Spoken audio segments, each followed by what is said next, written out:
In today's video, I'm going to teach you how to fix Bluetooth device not working in Windows 11. Fix today here. Let's begin. Start by opening your settings. Once inside, click on Bluetooth and devices from the left sidebar. Make sure the Bluetooth toggle is turned on, since sometimes it can be disabled without you noticing. Next, find the device that's not working. Click the three dots beside it and select Remove Device. This clears any corrupted connection.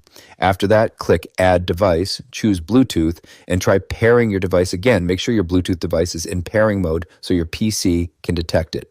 If it still doesn't work, right-click the Start button and select Device Manager. Expand the Bluetooth section, then locate your Bluetooth adapter. Right-click it and select Update Driver, then choose Search Automatically for drivers. This allows Windows to install the latest compatible version. If updating doesn't fix the issue, right-click the adapter again and choose Uninstall Device.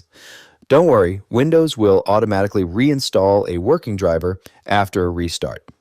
Now click the search icon, type Services, and open it. Scroll down and find Bluetooth Support Service. Right-click it and select Restart to refresh the service. Then double-click it, set the startup type to automatic, and click OK so it runs every time your system starts.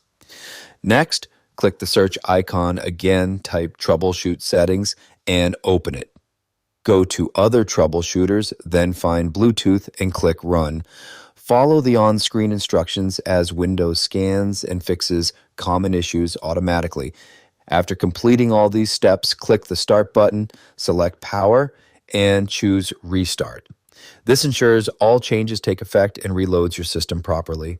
If Bluetooth is still not working after restarting, try completely powering off your device and unplugging it for about 30 seconds, or removing the battery if you're using a laptop. This helps reset the hardware itself.